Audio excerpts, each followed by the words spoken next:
Okay.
All right, clap it up. I'm Precinct Officer Shaga Khan of the I.S.U.P.K. Started out of 1 West, 125th Street, Harlem, New York, under Commanding General YAHANNA. And today is Monday, the history class. I am filling in for Precinct Officer Sha'al, all right? And today is the second day of Hanukkah, also known as the Feast of Dedication. And what we're going to go into today is we're going to go into some of the history of First Maccabees, chapter 1, verses 1 all the way to the end. And we're going to go and look into some of these characters and people that we see as we come across, as we read this particular chapter. All right? Go ahead, brother. The book of 1 Maccabees, chapter 1, verse 1. 1 Maccabees, chapter 1. Speak a little louder, right? 1 Maccabees, chapter 1, verse 1. And it happened after that, Alexander, son of Philip, the Macedonian, who came out of the land of Shittim, has smitten Darius, king of the Persians and Medes, that he reigned in his stead, the first over Greece. He wars and won many strongholds. Earth, verse 3, and went through to the ends of the earth and took spoils of many nations, insomuch that the earth was quiet before him, whereupon he was exalted, and his heart was lifted up.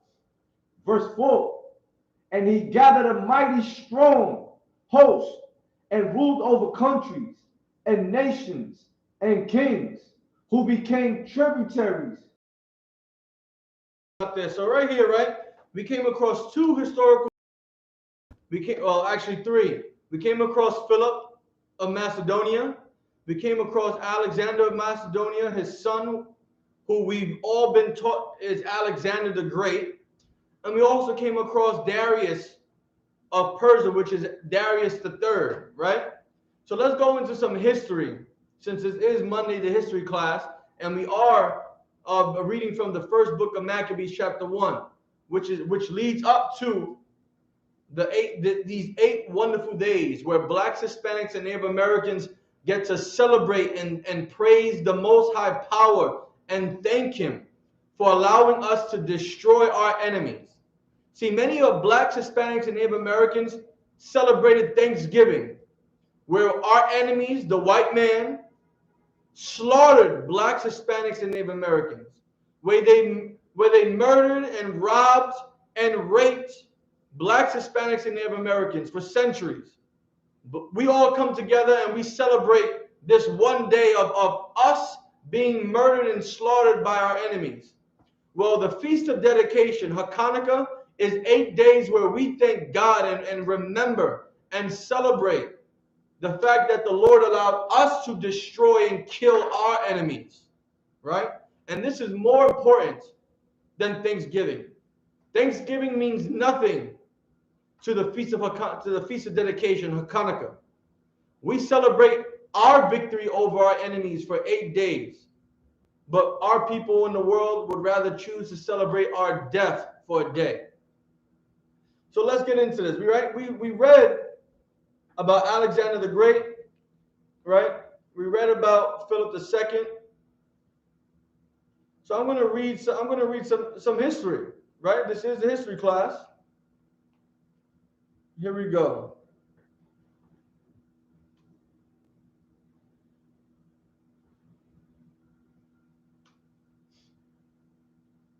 Let's start with Philip II of Macedonia. Let's learn some things about him. This devil, right? Now, before we begin, I want everyone to know that Macedonians are not real Grecians, are not real Greeks. The real Greeks were all people of color, different complexions of brown, right? Light brown, dark brown. They were what would be known as the real Japhites, the Japhetic people that lived in that region. Macedonians, like King Philip and Alexander the Not So Great, those were Edomites that lived in the northwestern part of Greece and Macedonia, right? So let's read about Philip II of Macedon. It says, this is from the Resource Library encyclopedic entry on the nationalgeographic.org. It says, before the reign of Alexander the Great, his father, Philip II of Macedonia ruled the Macedonian state and became one of the ancient world's most accomplished generals. It says, He was born in 382 BC in Algiers. He was the son of King Amyntas III. He was the 18th king of Macedonia and ruled from 359 to 336 BC. Macedon was unstable during Philip II's youth. During an invasion by the Greek city-state of Thebes, Philip himself was even taken hostage. He remained in Thebes for 3 years and learned military strategies from Epaminondas, the great Theban general. So here we are learning that these devils, these Edomites, so-called white people in Macedon, learned military strategies from Japhetic people, right? From a Theban general. Upon returning to Macedon, Philip was able to help his brother, Perdiccas III, ruled and succeed him as king after Perdiccas died. King Philip II is credited with restoring internal peace to his country. He used his military knowledge, which he got from Greece, the real Greeks, the Japhites, according to the Bible. He used his military knowledge to strengthen the Macedonian army. So he took this knowledge and brought it back to his people to make his people stronger. Because that's what white people do. White people take and steal and appropriate all types of cultures and customs and ideas, and they turn it into their own to benefit their own people. It says his soldiers were trained to fight as a phalanx. A phalanx was a large group of foot soldiers armed with shields and spears. Soldiers moved closely together in a rectangular formation as if they were one giant soldier. One phalanx could contain 265 soldiers. His military battles and diplomatic tactics resulted in the expansion of his empire and domination over all of Greece. After he conquered Greece, he planned to conquer the Persian Empire, but he would never achieve this goal. So he, under King Philip II, helped conquer him and his Macedonian armies, help infiltrate and conquer all of Greece, and to help further unite Greece under his rule. Philip II was assassinated in 336 BC and was succeeded by his son Alexander III, later known as Alexander the Great. Right? While he did not fulfill his plans to expand his empire through Persian territory, he is often credited with paving the way for his son to be one of the greatest military leaders in history. Now here we talked about this one devil, Philip II, who learned and got all his information from the Greeks. Went back to Macedonia, taught all his Macedonian people, and then used that to destroy and conquer the Greeks, the Japhetic people. Now let's read about his son, Alexander the so-called Great, right? This is also from the resource library, encyclopedic entry from the nationalgeographic.org. It says, Alexander the Great, also known as Alexander III, or Alexander of Macedonia, is known as one of the greatest generals in all history. He was born in 356 BC in Pella, Macedonia, to King Philip II. As a young boy, Alexander was taught to read, write, and play the lyre. He developed a lifelong love of reading and music. Let's skip down because none of that is really important. I don't care too much about him having the luxury to learn to read and write and play instruments, all right?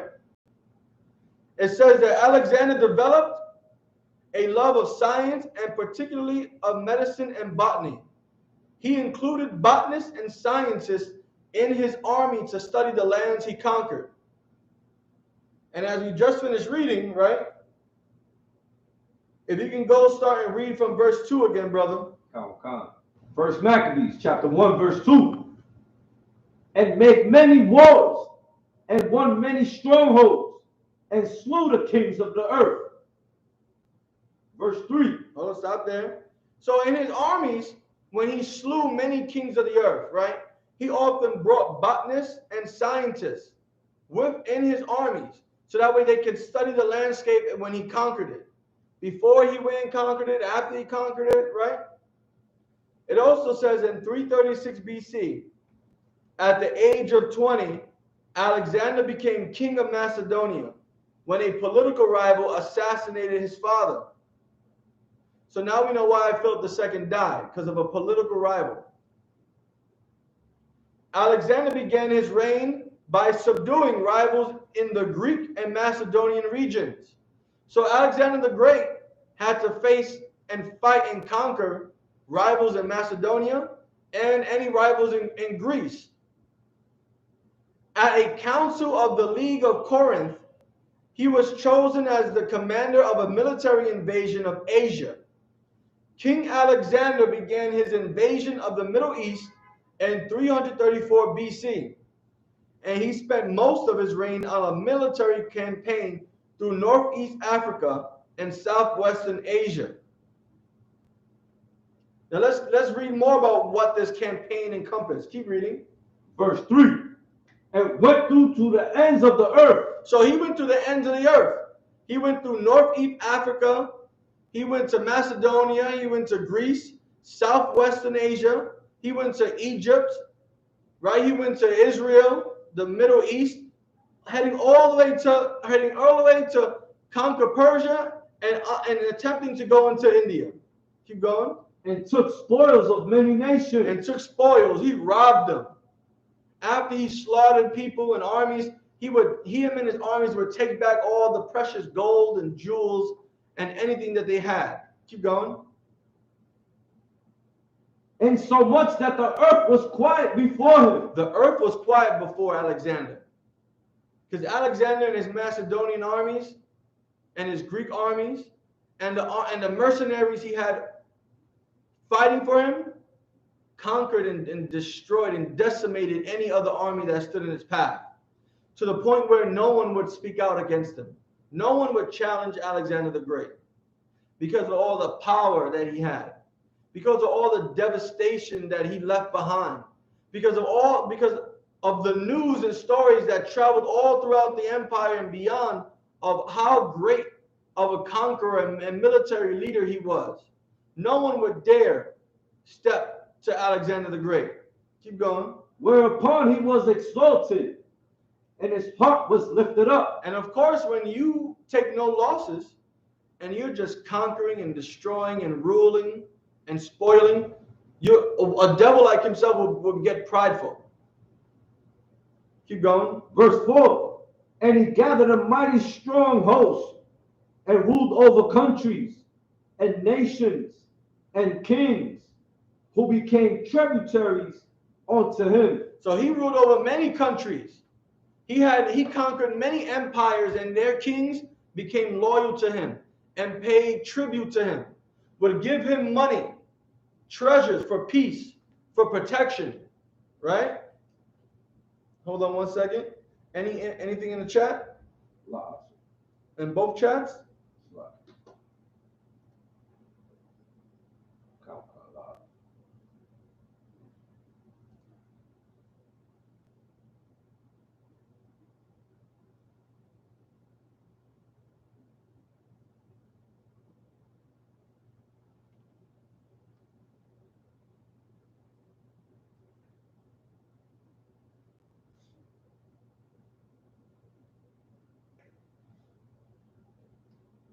All right. Don't see nothing there.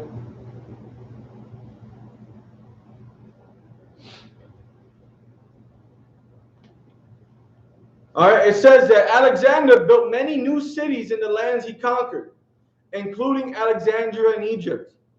He went on to conquer the lands of the Persian Empire, establishing more cities, and like Alexandria, often naming them after himself. Right? So let's pause here because he went and conquered Persia. And Darius III was the ruler of Persia at this time. So let's read and find out some information about Darius III of Persia.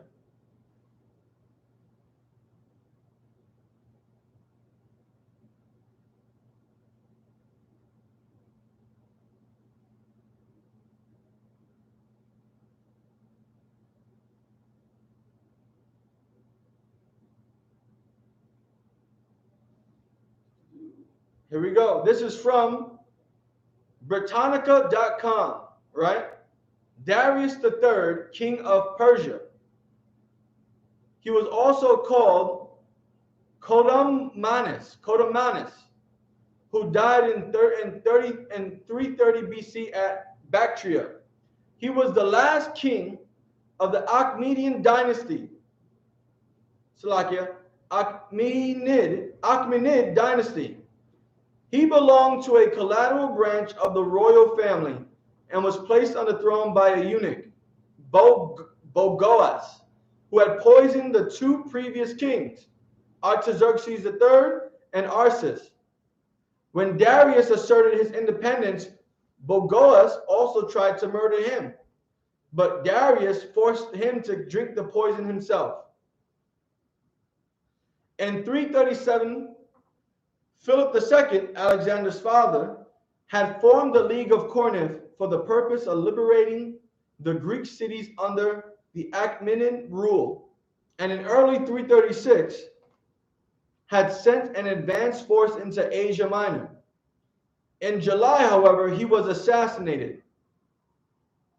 In the spring of 334, Philip's son Alexander the Great crossed the Hellespont. Because Darius had made no serious preparations to resist the invasion, Alexander defeated the army at Granicus, and by the following year had won most of Asia Minor and reached Cilicia. So Darius the Great was ruling a great portion of so-called the known earth back then, right? Ruling Turkey, ruling the Middle East, Iraq, Iran, all that area there.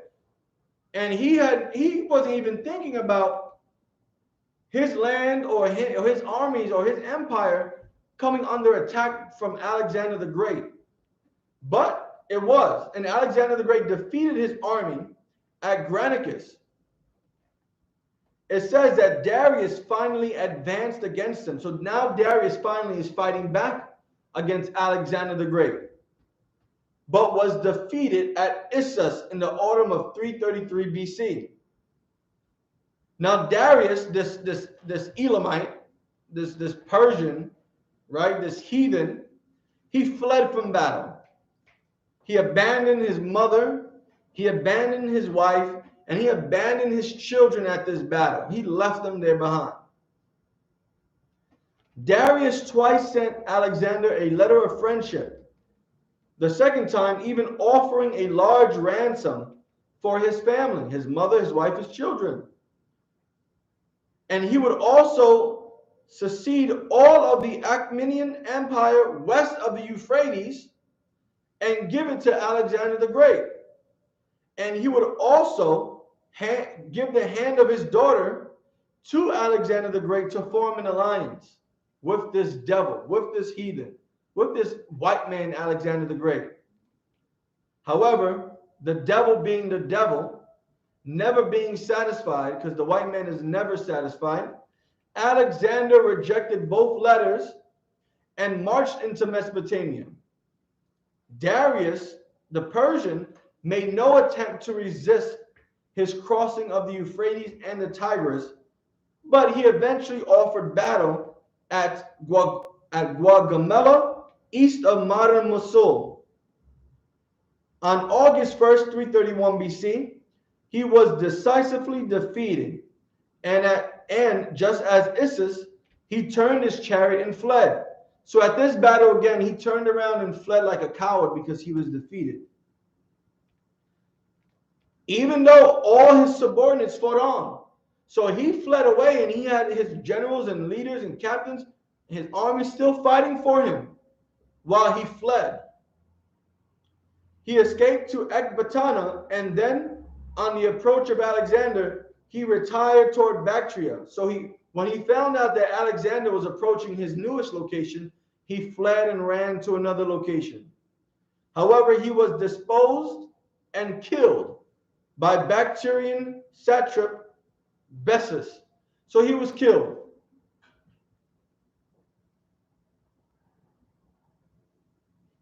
So let's go back to Alexander the Great.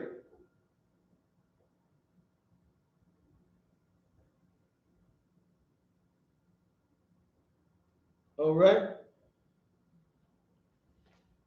It says that Alexander continued his conquest through Asia after he ruled and conquered all of Persia, naming Salakia until he reached the shores of the Ganga or the Ganges River in India. And it was at this point his army refused to continue further into India because they were exhausted and discouraged by heavy rains. Now, at the age of 32, Alexander died at 323 BC. Some say he was poisoned.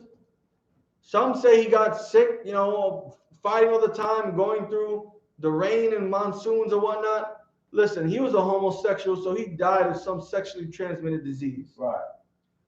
Just like all white people, their culture is infused with homosexuality. Right. Edomites, these Macedonians, the so-called Greeks today, the Romans, white people here in America, all over, their culture is embedded in homosexuality, bestiality. You can Google it. It ran rampant through the Greek culture, the Roman culture, French and Italian, all of that. Right? Keep going. Go back to the Maccabees. You can start at verse 5. Verse 5. And after these things he fell sick, because he was a homosexual. Keep going. And perceived that he should die, because he was a homosexual. He was dying and sick because of a sexually transmitted disease that he got for having sex with one of his lovers or multiple lovers. Keep going. Verse 6.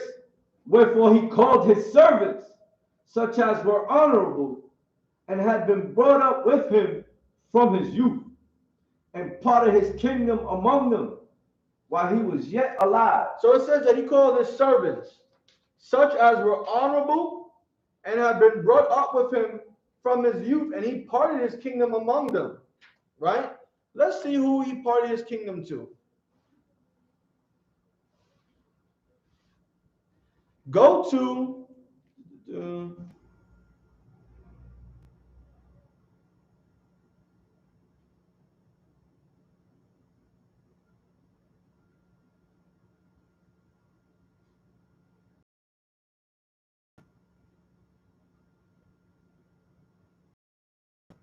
so like it. I'm gonna just read this here. Right? His kingdom, he parted it in 4, right? And he gave one part to Antiochus the fourth of Epiphanes.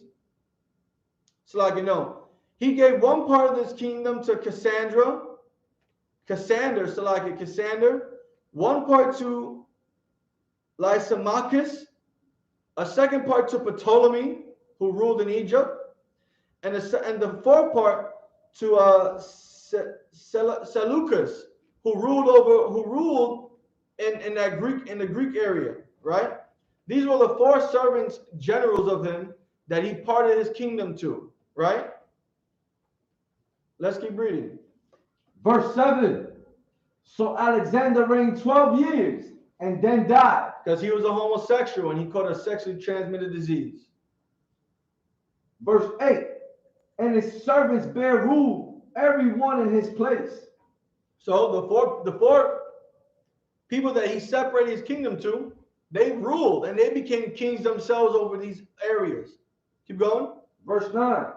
And after his death, they all put crowns upon themselves, so that their sons after them many years, and evils were multiplied in the earth. Yeah, so these devils, these Edomites, these Macedonians, just like Alexander and just like every other white man before and after them, they were just extremely wicked. evil, their children and their children's children. It says that evils were multiplied. Evils were multiplied on the earth. Now let's learn about one disgusting bastard, one diabolical beast, right?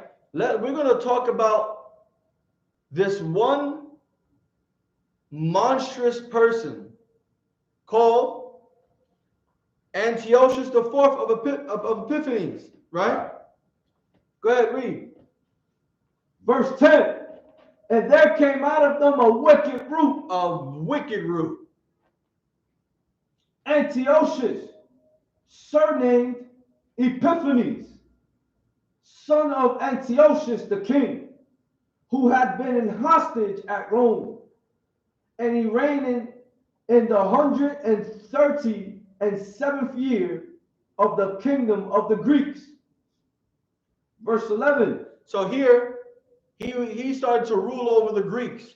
He took over this region that was passed on to an ancestor of his from Alexander the Great, and now it's his turn to rule. Keep going. Verse 11. In those days went there out of Israel wicked men. And we were sinning. Blacks, Hispanics, and Native Americans at this time were sinning. We were disobeying God. Keep going. Who persuaded many, saying, let us go and make a covenant with the heathen that are round about us. For since we departed from them, we have had much sorrow. So we had men, Israelite men, who would rather compromise with the enemy than obey God and stand firm on their beliefs. That would rather live in slavery than die for the Lord. Right? Cowards. Keep going. Verse 12. So this device pleased them well. So after convincing people and talking about how we should be partners with the Greeks, how we should give in to the Greeks, we should do as they say, we should welcome them hand in hand with open arms. Keep going. Verse 13. Then certain of the people were so forward herein that they went to the king, who gave them license to do after the ordinances of the heathen. So we decided to do just like these devils did. We decided to live like them, speak like them, do things just like them, instead of just holding on to our own culture. Keep going. Verse 14. Whereupon they built a place of exercise at Jerusalem, according to the customs of the heathen. And this is where you get the Olympics. This is where you get men wrestling naked. Right here. Because we wanted to be involved with these devils. We wanted to be just like these Greeks, who are really Macedonians, who took over Greece, who kicked out and enslaved the real Japhites, the real Greeks. Keep going. Verse 15. And made themselves uncircumcised. And what? And made themselves uncircumcised. So we made ourselves uncircumcised in two ways. We stopped circumcising our males on the 8th day when they were born, like it's required. And we stopped and we uncircumcised ourselves to the laws, to God. Right?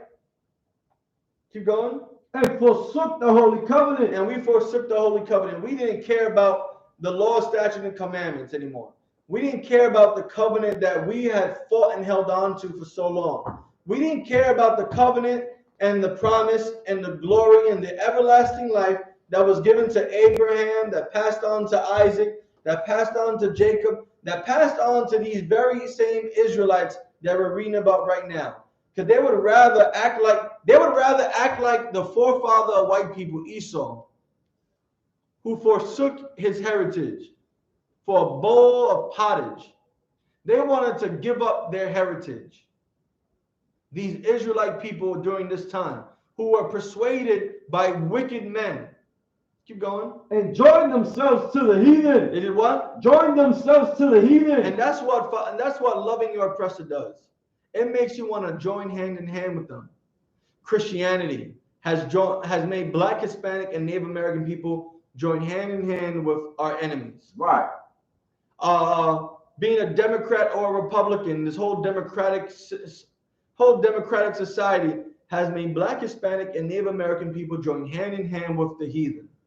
Wanting to be a capitalist and wanting to put money over everything has joined Black, Hispanic, and Native American people hand in hand with white people, our enemies, the heathens. Keep going. And were sold to do mischief. And what? And were sold to do mischief. We were sold to do mischief. Now we got whores. Black and Hispanic and Native American women as whores. We have Black, Hispanic, and Native American men who are homosexuals and transformer transgenders. We got Blacks, Hispanics, and Native American men and women preaching the so-called word of God and tricking our people to sin further. To celebrate Thanksgiving, a day where it celebrates white people slaughtering our ancestors. Keep going. Verse 16. Now when the kingdom was established before Antiochus, he thought to reign over Egypt, that he might have dominion of 2 realms. Now Antiochus, he's ruling Greece right now. And we want to be cool with him and friends with him. And he has in his mind that, you know what? I'm a white man, so just like every other white man, I need more power. I hunger and lust for money, power, sex, drugs, rock and roll, whatever white people hunger over. And this is his thought. He wants to go and conquer Egypt now, knowing that Egypt belongs to one of his great-great-great-grandfather's friends, one of the generals that ruled and fought with Alexander the Great. He wants to go break this alliance, break this truce, and conquer Egypt. Keep going. Verse 17. Wherefore he entered into Egypt with a great multitude, with chariots and elephants and horsemen and a great navy. So he invaded Egypt. He invaded Ptolemy's empire. Keep going. Verse 18. And made war against Ptolemy, king of Egypt. And did what? And made war against Ptolemy, king of Egypt. No truce anymore. It's full-on war, bloodshed, invasion. One army versus one army. One navy versus one navy. Keep going. But Ptolemy was afraid of him. But what? But Ptolemy was afraid of him. This white man, Ptolemy, was scared of another white man, Antiochus. Keep going. And fled. And many were wounded to death. Verse 19. Thus they got the strong cities in the land of Egypt, and he took the spoils thereof. Verse 20.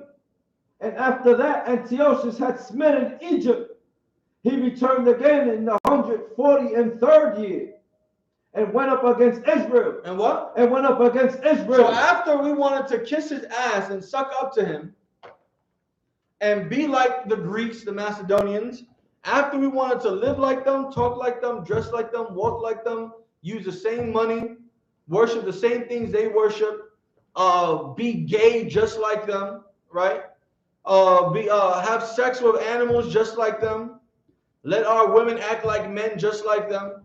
After we changed after we gave up on our holy covenant, after we gave up on the Lord, after we threw away the law, statutes, and commandments of God, we wanted to be just like the Macedonians. We wanted to be friends and buddies with Antiochus. And what did he do? After we wanted to serve him like a good slave, read. And went up against Israel. And he turned on us. After we sucked up to him, he turned on us. After we did whatever he said, he turned on us. After we vowed and pledged to serve him, he turned on us. That's white people. That's what white people did to Native Americans. They got friends. They became cool with each other. They taught each other. Indians taught the white people how to live and survive on the land. And guess what? White people turned around and murdered Native Americans, enslaved Native Americans, murdered Native Americans, robbed Native Americans, raped Native Americans, dashed little babies against trees, pulled out unborn babies out of the pregnant Indian women's stomachs, killed the elderly, pushed them off their land onto the worst part of the land. That's what white people do. But you would rather celebrate one day out of the year called Thanksgiving in honor of white people killing your ancestors, instead of celebrating 8 days where our ancestors fought back and won and defeated these white people in the name of God. Keep reading. And Jerusalem with a great multitude. Verse 21. And entered proudly into the sanctuary and took away the golden altar. He took what? And took away the golden altar and the candlestick of light. And what? And the candlestick of light and all the vessels thereof. Verse 22. And the table of the showbread and the pouring vessels and the vials and the censers of gold and the vial and the crowns and the golden ornaments that were before the temple, all which he pulled off. Verse 23. He took also the silver and the gold and the precious vessels. Also he took the hidden treasures which he found. So he robbed us. He robbed our holy temples. He robbed the people. He took everything from us. After we decided to serve him, after we agreed to join hand in hand with these devils, white people, as usual, will always break their treaties. If you don't know, the day of Thanksgiving that you celebrated was because of all the hundreds of whatnot treaties that were made with Native Americans that white people broke and murdered and slaughtered our ancestors. They've been doing it since way back before that. There's nothing new under the sun. The white man, no matter what name he goes by, will always be a devil. Right. He will always act like a monster. He would always be a split forked tongued snake with pale skin and blue eyes. He will always be this devil. Keep going. Verse 24. And when he had taken all away, he went into his own land, having made a great massacre. A what? A great massacre. What? A great massacre. He slaughtered us. He killed men, women, children, elderly. It says a massacre. Do you know what a massacre is? Listen, for anyone who doesn't know what a massacre is, I'll get the definition of massacre. Alexa, what is the definition of a massacre? As a noun, massacre can have a few meanings. 1.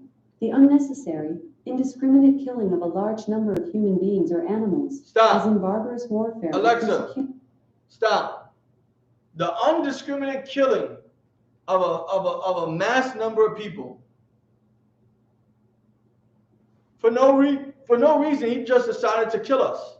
Women, children, old people, men, sick, a massacre. Keep going. And spoken very proudly. And what? And spoken very proudly. And he bragged about how he suckered us into doing what he wanted, into obeying him, into giving up our law, statutes, and commandments, into throwing away and disrespecting our holy covenant that our ancestors made with the Lord. And then he killed us and tricked us. He bragged about it. He was proud about it. This damn devil, Antiochus IV, he bragged about it. Keep going. Verse 25. Therefore there was great mourning. There was what? Great mourning. Yeah, there was. I bet you was some goddamn great mourning. We got tricked by evil, wicked Israelite men.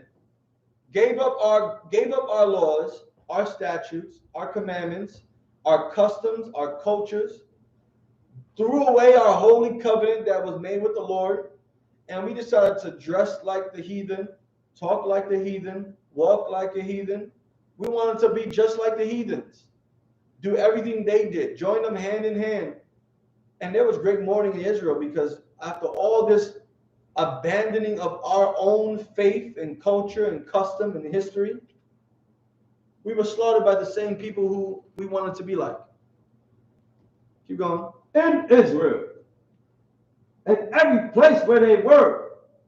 Verse 26. So that the princes and elders mourned, the virgins and young men were made feeble, and the beauty of women was changed. All right, skip that. Go down to verse 29. Count. Verse 29. And after 2 years, fully, what? and after 2 years, 2 years later, 2 years after we've been tricked and suckered and massacred and raped and robbed, right? 2 years later, keep going. Fully inspired, the king set his chief collector of tribute. What? The king set his chief collector of tribute. So the king sent his chief collector of tribute. He sent some emissary to come around, collect the money that's supposed to be given to him, to be brought back to Antiochus, to be brought back to the king. Keep going. Unto the cities of Judah, who came unto Jerusalem with a great multitude. And he didn't just come with just, a small amount of people. He came with a great multitude to collect that money.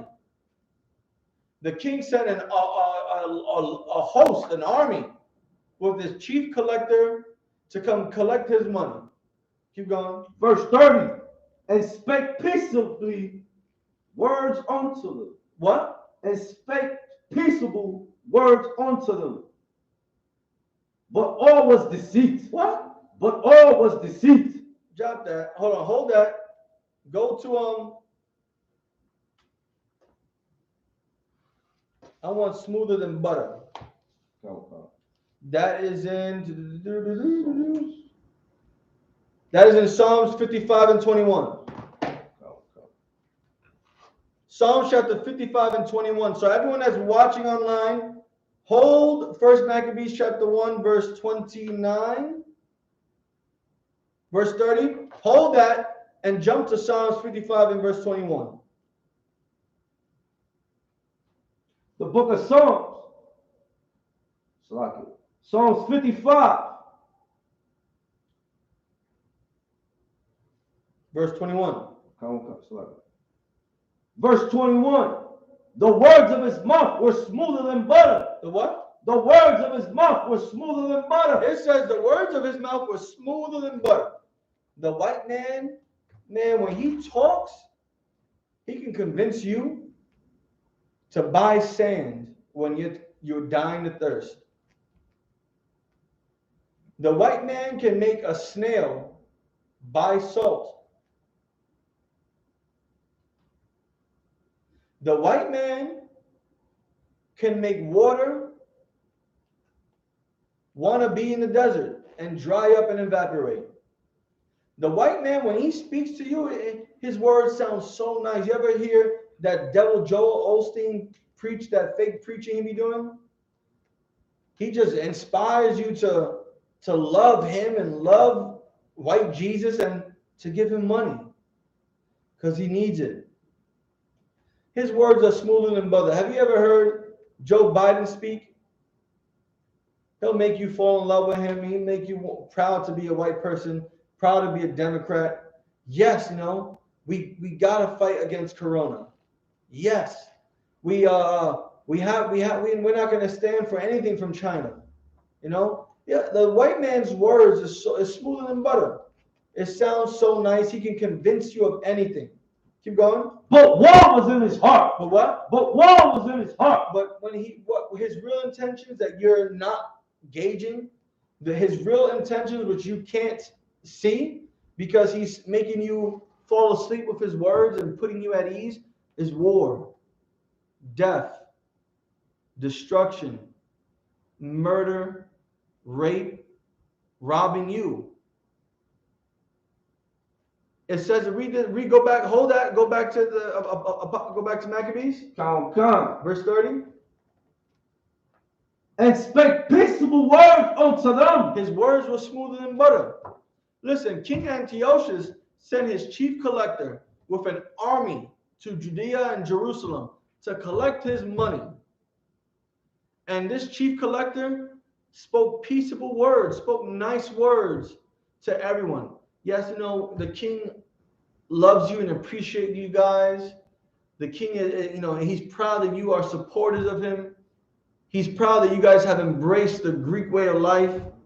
We're just here, just to collect, the yearly tributes. I see everyone is doing well. After we collect the tribute, we're going to go head back, and I'll bring the tribute back to King Antiochus. He spoke peaceable words because his words were smoother than butter. Keep going. His words were softer than oil. No, Maccabees. But all was deceit. But what? but all was deceit. All was deceit, because in his heart was war. He was just deceiving us, telling us what we wanted to hear, getting us to drop our guard down, because in his heart was war. He was deceiving us by speaking these peaceable words. His words were smoother than butter because he wanted to deceive us and trick us again, because in his heart, his mind, it was full of death and destruction and war. Keep going. Maccabees. For when they had given him credence, Because when we give him credence, when we gave him respect and gave him honor, keep going. he fell suddenly upon the city. He what? He fell suddenly upon the city. He fell suddenly upon the city. That army that he came with went to war, attacking Jerusalem, attacking all the people. Go to Psalms. Psalms 55, verse 21. After heart. His words were softer than oil. His words were softer than oil. Keep going. Yet were they drawn swords. Yet they were drawn swords. Because after we gave him credence, after we gave him honor and respect, and we listened to him and we agreed with him, he went and he smote us. He went to war. He sent that army to attack us, to destroy us. Keep reading. No, Psalms. Verse 22. Hold on, wait.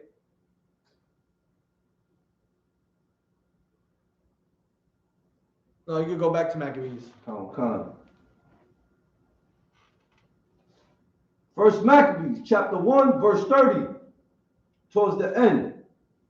And smote it very sore, and destroyed much people of Israel.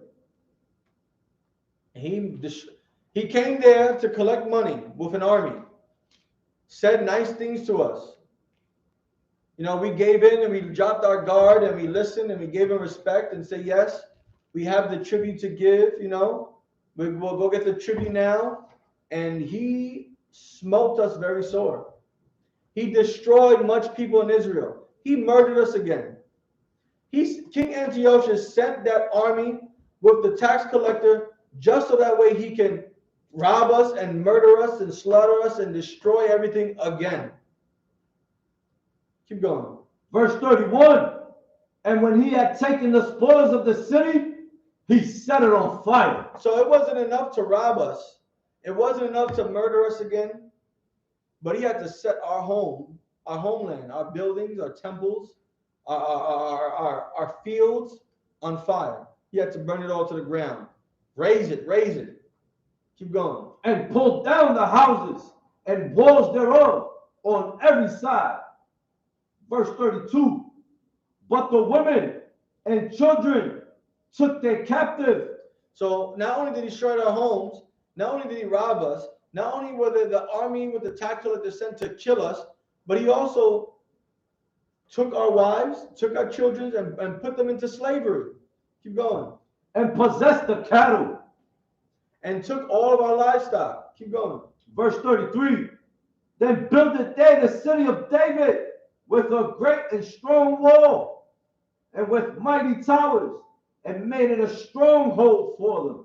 So, and after that, they built a fortress for themselves. Drop down and go to verse 36. Verse 36. For it was a place to lie in wait against the sanctuary, and an evil adversary to Israel. So they built that fortress just so that way they can always be ready to attack us. At any given moment, they'll be ready to come down on us, rob us, murder us, rape us again, steal our land, steal our money, steal our cattle, enslave our wives and our children. Keep going. Verse 37. Thus they shed innocent blood on every side of the sanctuary. They did what? They shed innocent blood on every side of the sanctuary. They just killed us for no reason. On every side of the sanctuary, on every side of our temple, on every side of Jerusalem, no one was safe. Just like Trayvon Martin walking home from the store with a can of Arizona and a bag of Skittles, he wasn't safe. He was murdered by George Zimmerman. Tamir Rice just playing, just playing with a little toy gun in the park, hanging out, chilling. Cops rolled up on him and murdered him, no questions asked. Keep going. And defiled it. Verse 38. And so much that the inhabitants of Jerusalem fled because of them. We did what? Fled because of them. We had to leave our homeland because of how wicked this white man was and still is today. Keep going. Whereupon the city was made an habitation of strangers and became strange to those that were born in her. Stop that. Drop down to verse 41. Verse 41. Let's see what more this devil, this white man, required from us. Verse 41. Moreover, King Antiochus wrote to his whole kingdom that all should be one people. So listen, after doing all these horrible things to us over and over again, he wrote to everyone in his kingdom, including us, saying that we should all be one people. We should all be united. Keep reading. Verse 42.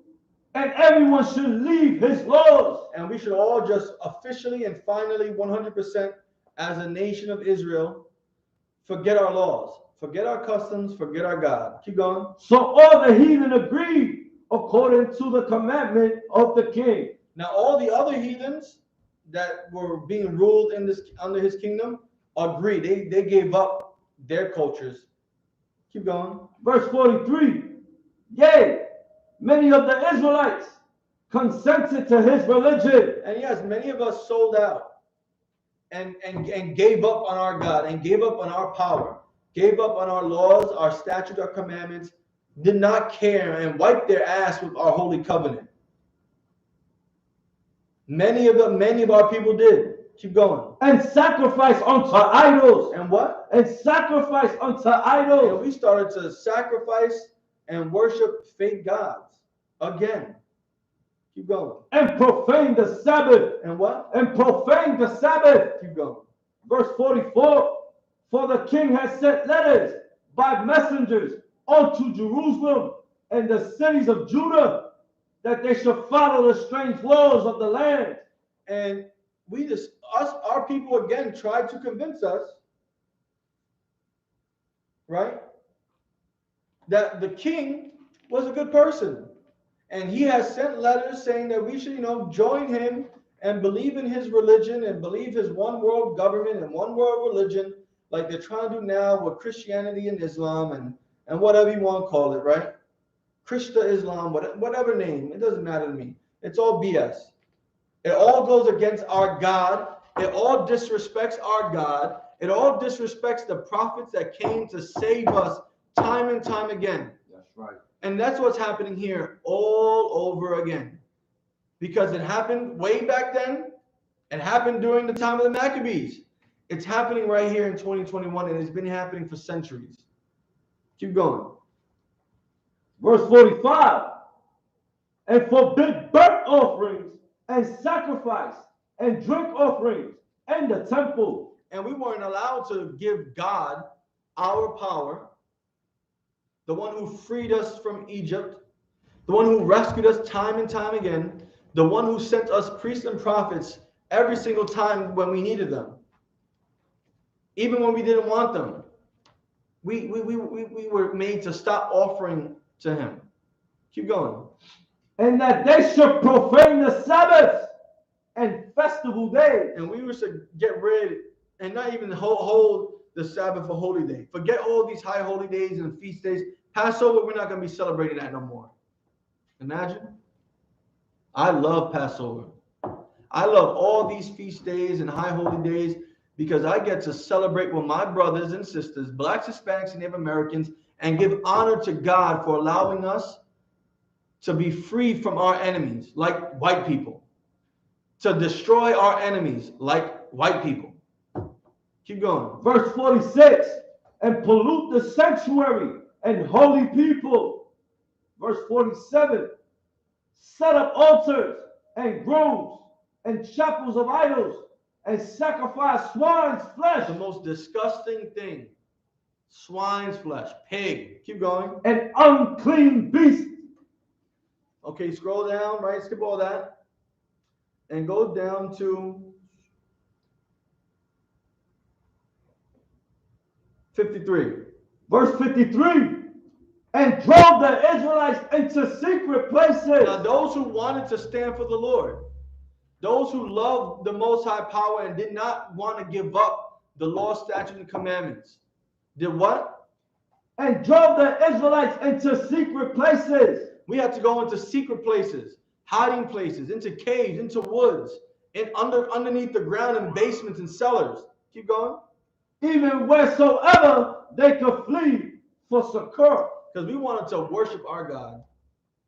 We didn't want to sacrifice the love that we have for our God.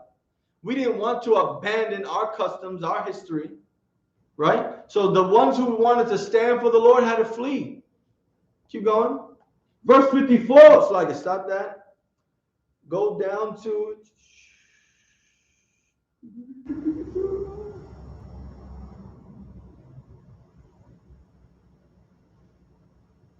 Go down to verse 60. Verse 60. At which time, according to the commandment, they put to death certain women that had caused their children to be circumcised. Now, there was a law that the king had passed that us Israelite men, we were not allowed to be circumcised on the 8th day of us being born. However, there were women and parents. There were parents who defied this white devil, Antiochus, and held the custom of giving the young boys over to the Lord. That's their sacrifice. Getting circumcised on the 8th day when we're born. Read it again. Verse 60.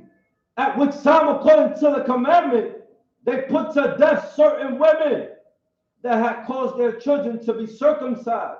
So they killed the women, Israelite women, who actually stood for the Lord and got their sons, their Israelite sons, circumcised on the 8th day, like they're supposed to. They were murdered for obeying the Lord. And that's righteous. Keep going. Verse 61.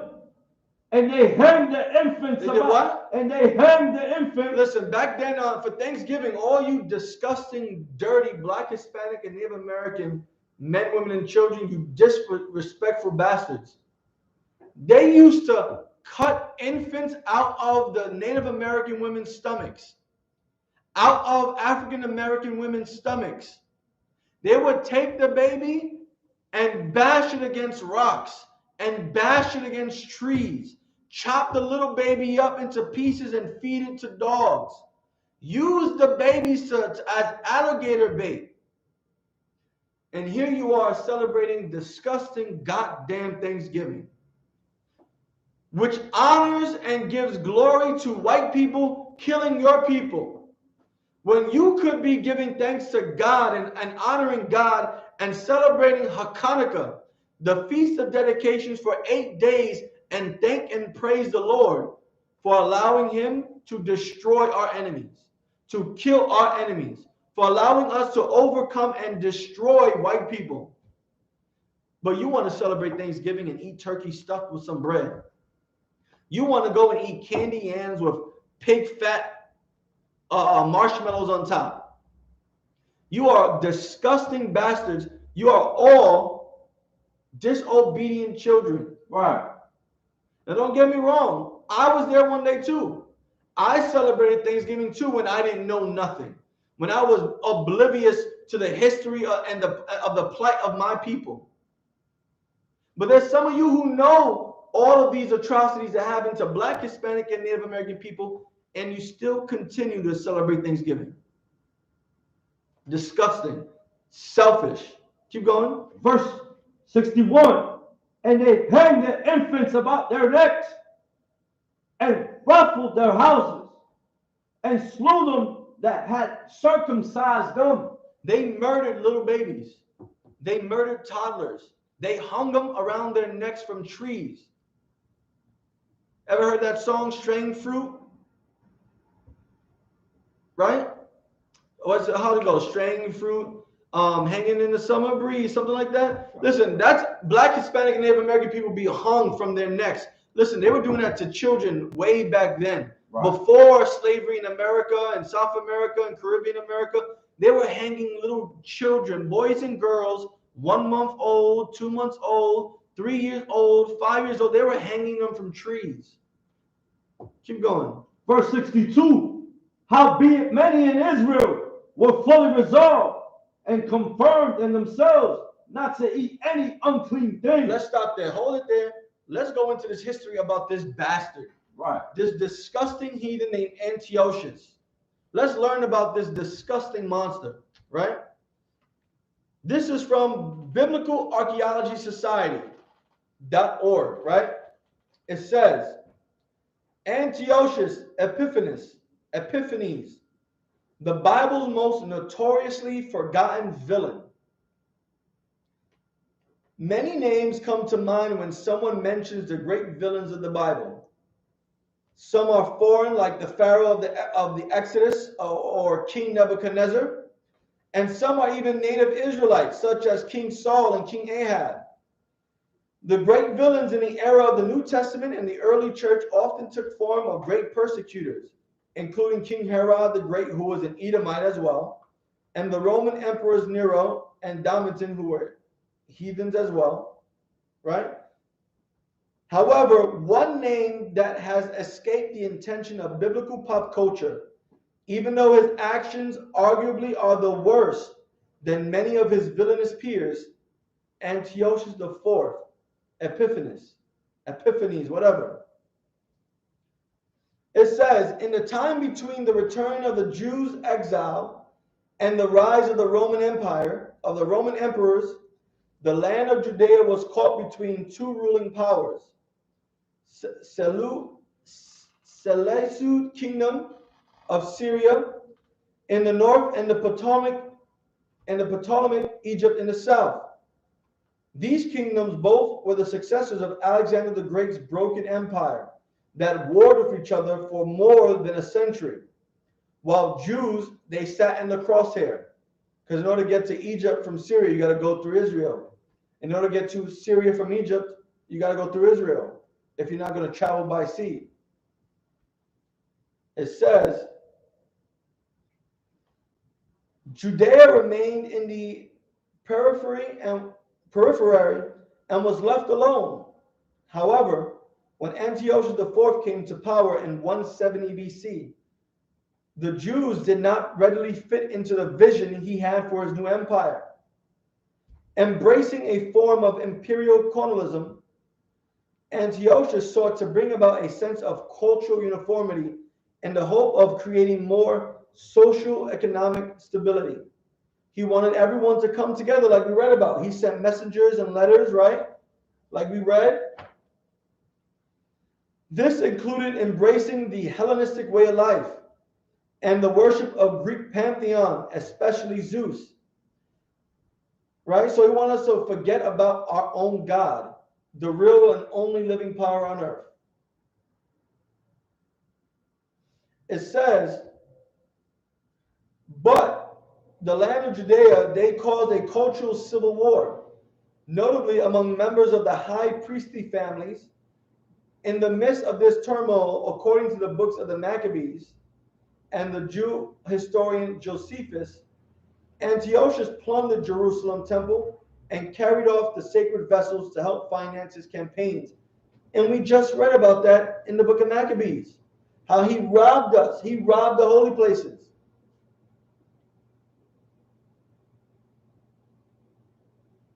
Let's skip down just a little bit.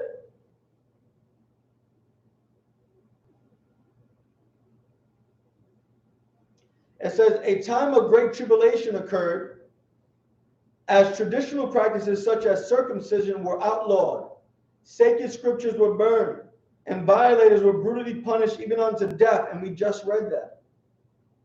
Having already laid siege to the temple mount and destroying many of its fortifications, Antiochus built a new fortress known as Acra, which we just read about.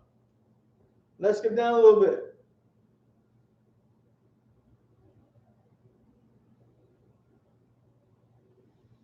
It says, following these atrocities and abominations, Antiochus left his generals in charge of Judea as he went to fight wars in the east against the Parthians. The Jews went on to revolt under the leadership of Maccabees and threw off the yoke of the Seleucids. So eventually, if you tune into tomorrow's class for brotherhood, we're going to read into the story of the Maccabees. That's First Maccabees chapter 2, right? But I want us to get more depth into this devil. We read about all this horrible, atrocious thing that this devil did. Now, this devil is not going to go unpunished. This devil who spoke down on our God, who tried to get us to worship fake gods, right? He has a remarkable reward that waited for him. The Lord had a righteous judgment for this devil. And we're going to read about it. YAHANNA, I want you to get me that in the pocket for where it starts talking about. Okay. First Maccabees. Salaki. Second Maccabees. Salaki, if you don't mind, can you come and take it over real quick? Gotta use the restroom real quick. You can come and read up here, all right? All right? Give me a few seconds.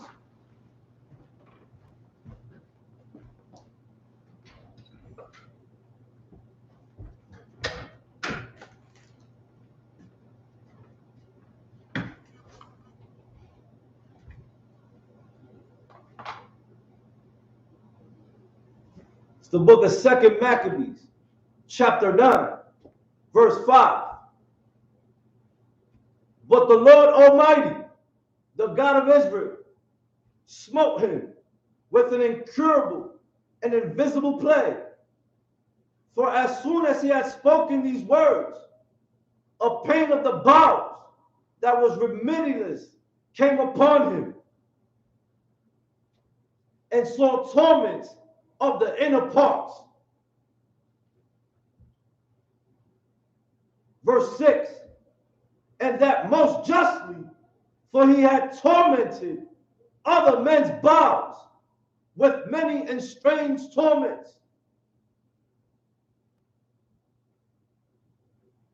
Verse 7, howbeit he nothing at all ceased from his bragging, but still was filled with pride, breathing out fire in his rage against the Jews. I'm going to start at verse 1, all right?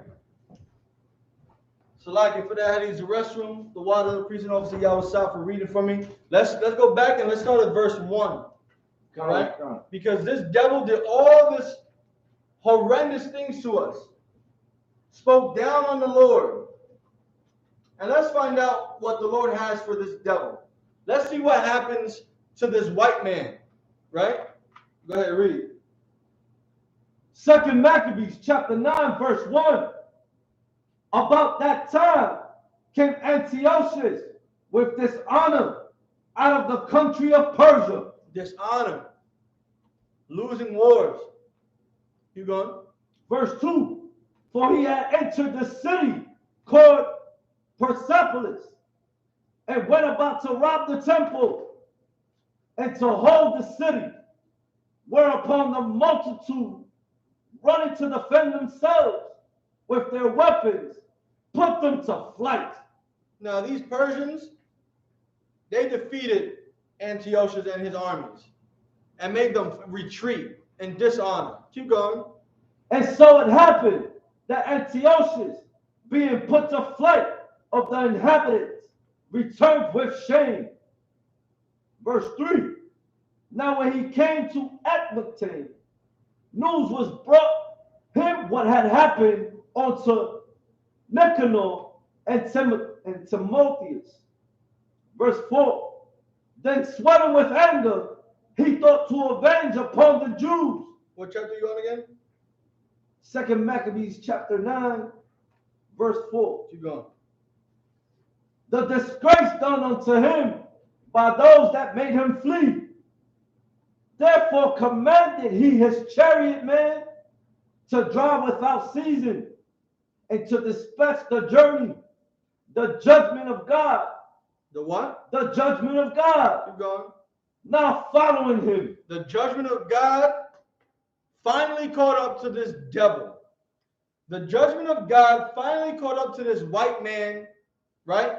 Just like it catches up to all these white people that have destroyed the Lord's people, that have poisoned Black, Hispanic, and Native American people, that have gone across the entire globe, raping and robbing and pillaging and slaughtering all the other people on earth. Now the judgment of God is upon him. Keep going. For he had spoken proudly in this sort. He what? For he had spoken proudly in this sort. He spoke proudly. He thought himself to be above God. There was no God of Israel according to him. Keep going. That he will come to Jerusalem and make it a common burying place of the Jews. Because he was going to turn Jerusalem a graveyard, one big giant graveyard for all Blacks, Hispanics, and Native Americans. That's what he spoke about. That's what he bragged about. The only people that come to Jerusalem are dead Jews. Keep going. Verse 5. But the Lord Almighty, the God of Israel, The what? the God of Israel, Our power.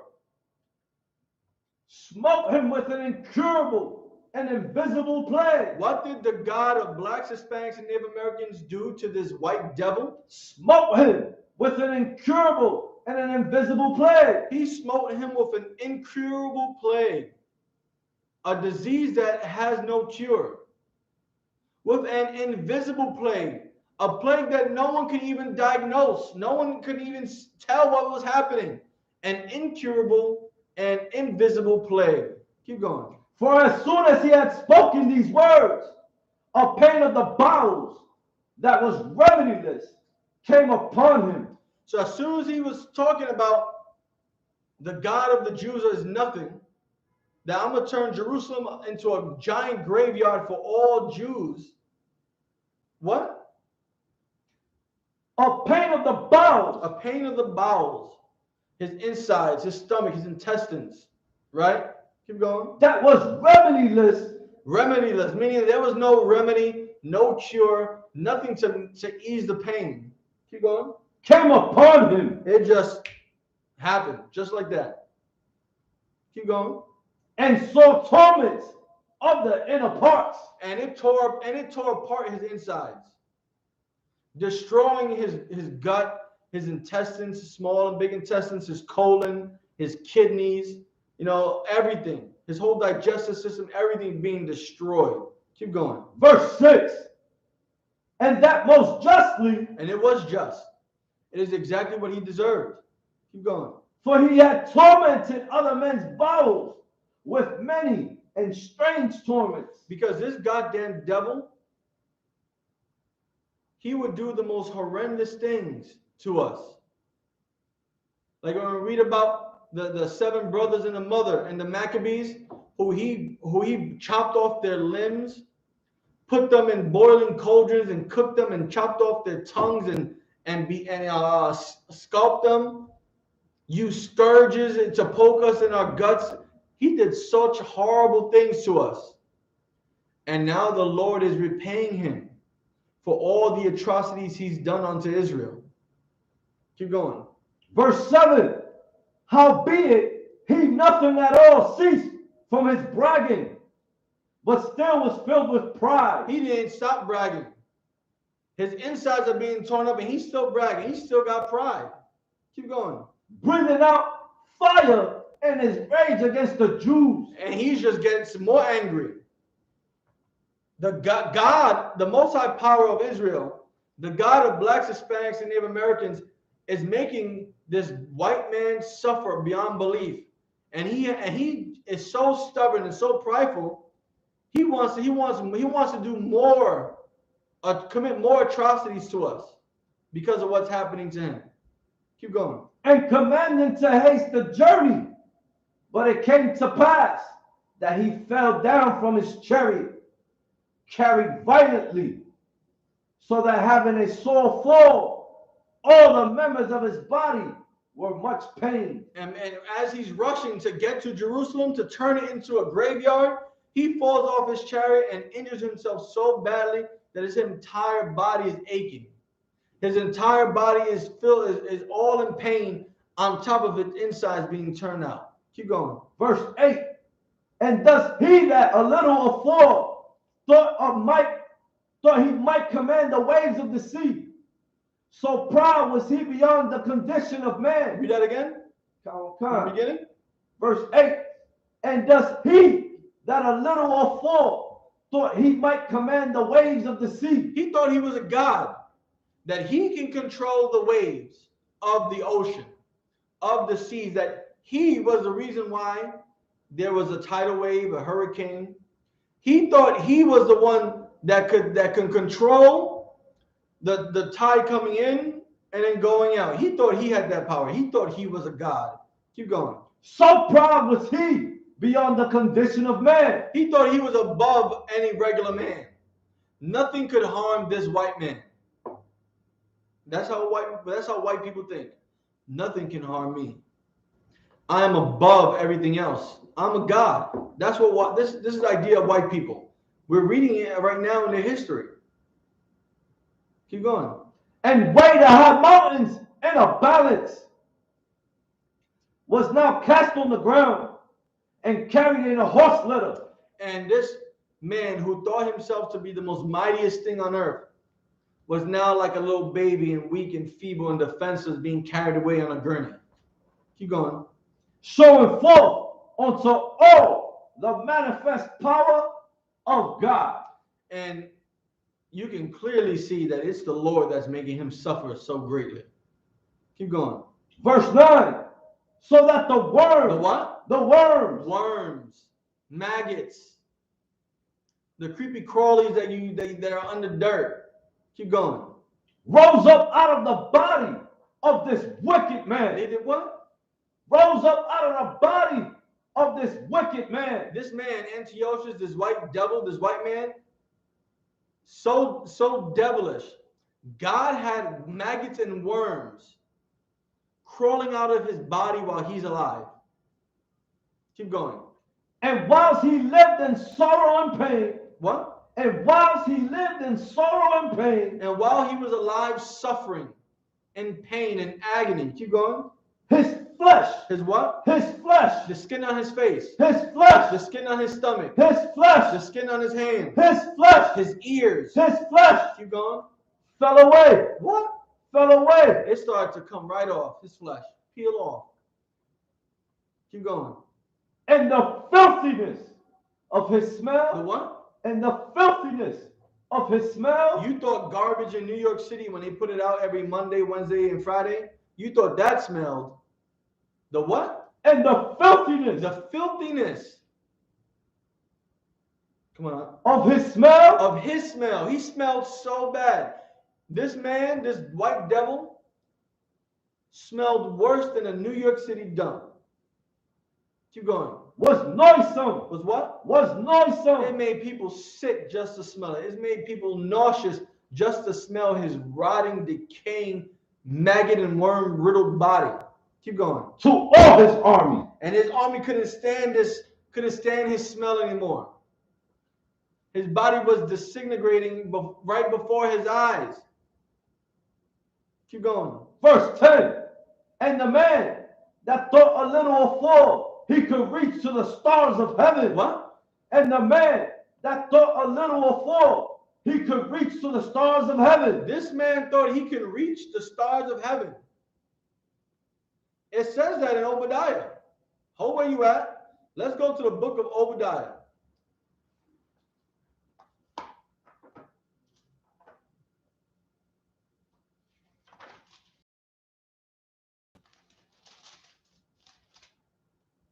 And we're going to start at verse 4.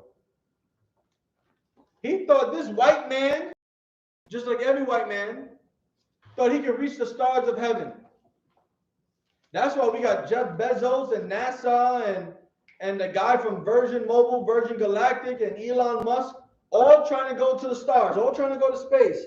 But they can't reach the stars of heaven. Keep going. The book of Obadiah, chapter 1, verse 4. Though thou exalt thyself as the eagle. As the what? As the eagle. And the eagle flies in the air. The eagle looks down on everything. Keep going. And though thou set thy nest among the stars. The what? And though thou set thy nest among the stars. And he wanted to go live on the stars. He wanted to go be on top. in the stars. He wanted to go reach the stars of heaven. Keep going. That's what I bring thee down. What? That's what I bring thee down. God will bring down what? Can you read it? Read it. Saith the Lord. No, read where you were at. That's what I bring thee down. God will bring you down. And that's what God is doing right now to this disgusting, diabolical, savage murderer called Antiochus IV Epiphanes, whatever the hell his name is. He had all that pride built up, committed all kinds of atrocities to blacks, Hispanics, and Native Americans, robbed us, murdered us, slaughtered us, raped us, stole from us, burned down our plants and harvest, stole our animals, tore down and burned our buildings, polluted and desecrated our holiest places, our holy temple. And the Lord did what? That's what I bring thee down. The Lord will bring him down, just like he's doing right now. Go back to Maccabees. 2 Maccabees chapter 9 verse 10. And the man that thought a little afore he could reach to the stars of heaven. He thought he could reach the stars of heaven. Keep going. No man could endure to carry for his intolerable stink. This white man thought he could reach the stars of heaven. The Lord brought him down. So far down that no one could stand to be next to him because of how bad he smelled of his rotting flesh and rotting insides, his maggot and worm-riddled body coming out of his body. No one can stand next to that smell. He was disgusting. Just one sniff made you nauseous and puke and vomit. No one can stand next to this devil. Keep going. Verse 11. Here therefore, being plagued, he began to leave off his great pride. And now being so sick, now he starts to let go of his pride. How convenient, right? Keep going. And to come to the knowledge of himself by the scourge of God. And he finally realized that what's happening to him is because God is making it happen. The God of Israel, the God of Black, Hispanic, and Native American people. Right. Keep going. His pain increasing every moment. Verse 12. And when he himself could not abide his own smell. And he smelled so goddamn bad, it came to a point where he couldn't even tolerate his own smell. And he has to live with that. Keep going. He said these words. And this is what he said. It is meet to be subject unto God. It is good to be judged by God. It is good to be ruled by God. The God of Israel, the God of blacks, Hispanics, and Native Americans. This is what this white man is saying. This is what this devil is saying. Right. And that a man that is mortal shall not proudly think of himself as if he were God. And this white man learned a very valuable lesson while he's dying and his body is decaying from the inside out. He came to the realization that it is not good for any man to think of himself as equal to God. Because he thought he was above God. He thought he could reach the stars of heaven. He thought he can command the waves. He thought he can change the season. He thought he can make it rain. He thought he can just weigh. He thought he can just look at a mountain all the way in the distance and say, yeah, I know how much that weighs. He thought he was that powerful. But he wasn't. Because he couldn't even cure himself. He couldn't even tolerate the smell of his decomposing body. Keep going. Verse 13. This wicked person vowed also unto the Lord, who now no more would have mercy upon him. And God didn't have no mercy on him. God don't have mercy on devils. God doesn't have mercy on white people who's murdering God's people. God ain't going to have mercy on this devil. God's not going to have mercy on any of you white people. Because none of you white people are sincere, apologetic, and want to make amends for the crimes that your ancestors have done and what you still do to this day. Not one of you. Kissing boots is not going to make up for anything. It's like a small crumb of an apology, kissing my boot. All white people should kiss the boots and feet of Black, Hispanic, and Native American people. That's right. Just as a start to begin to apologize. Right. You got a long way to go to get any ounce of mercy from the Lord. Keep going. Saying thus, verse 14, that the holy city to the which he was going in haste, to lay even with the ground, and to make it a common burying place. Now the holy city, Jerusalem, where he was trying to rush through, so that way he can turn into a massive graveyard filled with Jews. Let's see what he now thinks about it. Keep going. He would set at liberty. He would what? Set at liberty. He would set it free. He don't want nothing to do with Jerusalem anymore. He don't even want to think about turning it into a graveyard. He's going to set Jerusalem free. Keep going. Verse 15.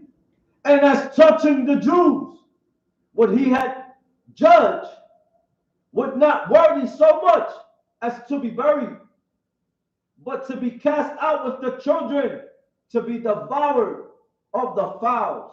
Now this is what he thought about the Jews.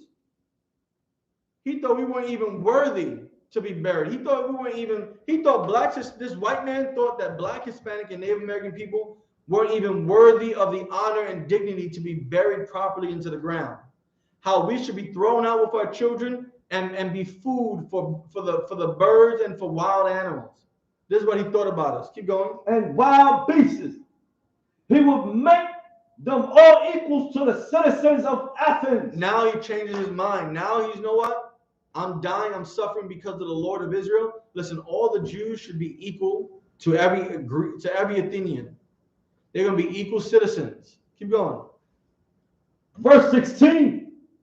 And the holy temple, which before he had spoiled, he would garnish with goodly gifts. Now the temple which he robbed us of, all the holy vessels and gold and everything, he was going to give gifts to it.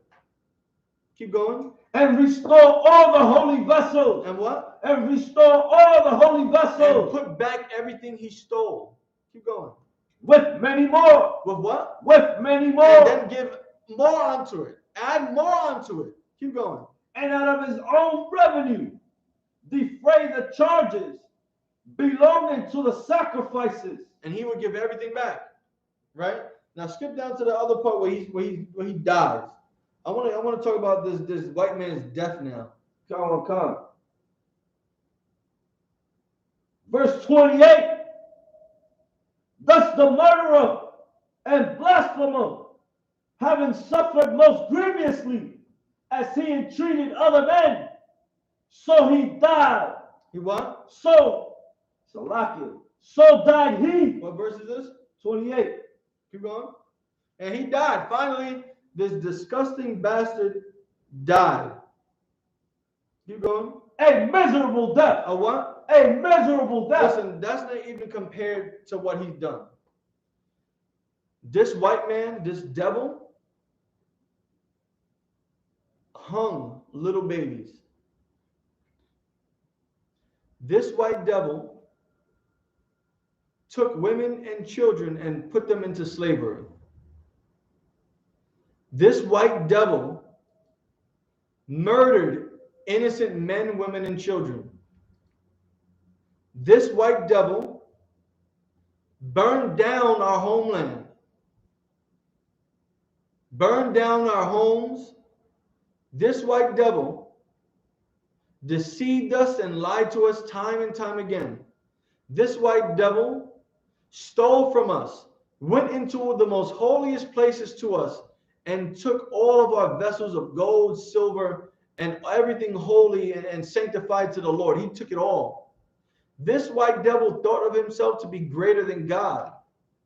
This white devil took a family of 7 brothers and mothers, chopped their fingers off, chopped their hands off, chopped their elbows off, chopped their shoulders off, chopped their toes off, chopped their ankles off, chopped their knees off, chopped their legs off at the hip, disemboweled them, scalped them, chopped off their tongue, poked them with scourges and whips and pikes and spears, and then cooked them alive in cauldrons and pots. He did way more stuff. He did way more horrendous things than that. But read that again. Con. Verse 28. Thus the murderer and blasphemer, having suffered most grievously. He suffered most grievously. If you ask me, his suffering does not even compare to the amount of suffering he caused blacks, Hispanics, and Native Americans. And if you ask me, the Lord is righteous in everything he does. The Lord knew exactly what to do to tear this man down. I wish he suffered more, especially for committing blasphemies against our God. How dare you think that you have more power than the Lord of Israel? How dare you think that you know the weight of the mountains when you didn't even create your damn self?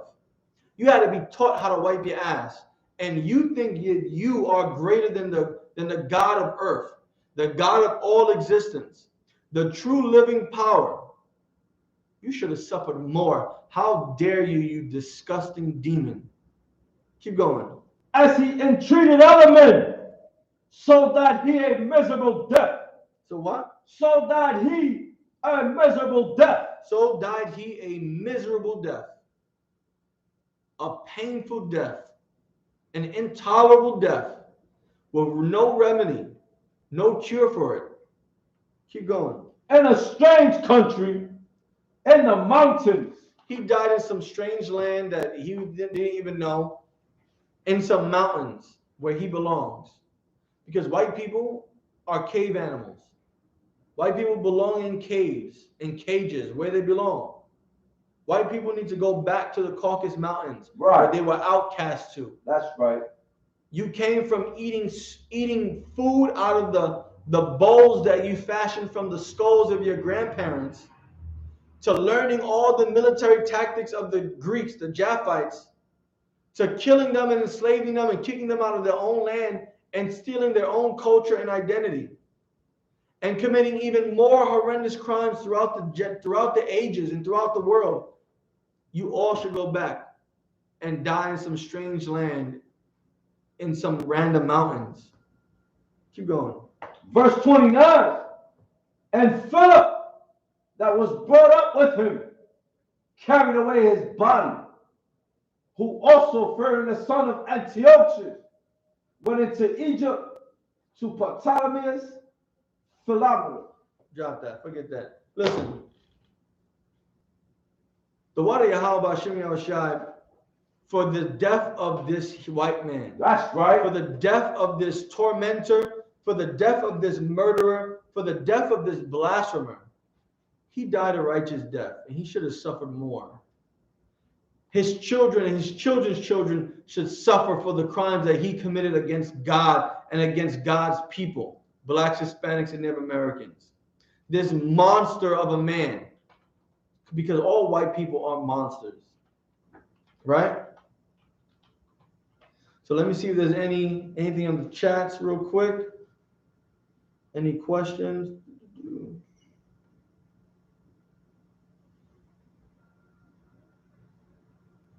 Any questions? I have a statement. Go ahead. Elander Ghostin, Yehuda.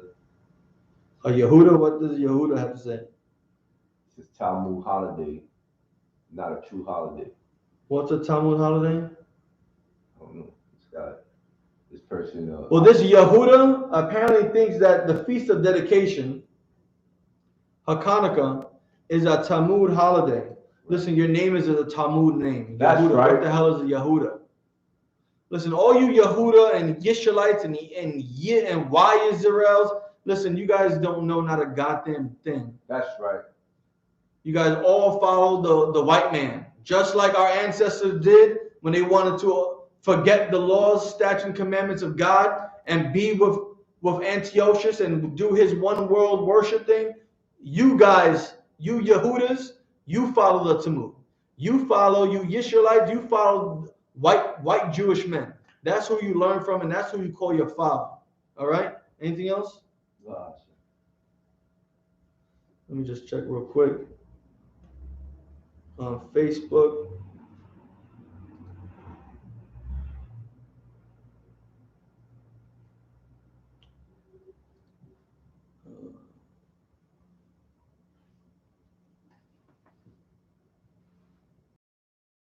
All right, so listen, check it. We're gonna end class pretty soon. Now listen, this is the feast of dedication, Hanukkah in the Hebrew, right?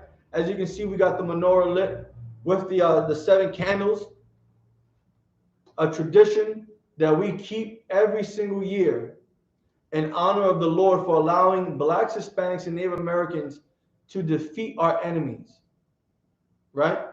We have 8 days of celebration, 8 days of honoring our God for getting rid and removing our enemies.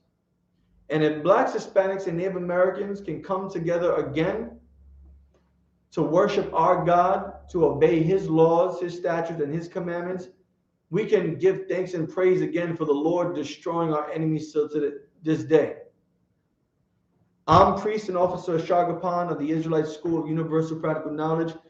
Started out at 1 West, 125th Street, Harlem, New York, under commanding General YAHANNA. Right. This has been a Monday history class going down and giving honor to the Feast of Dedications and to all the brothers and sisters that went through this ordeal. They had to suffer under the reign of these Edomites, these white people, and through the grace of God and the power of the Most High, overcame our enemies. And with that, shalom.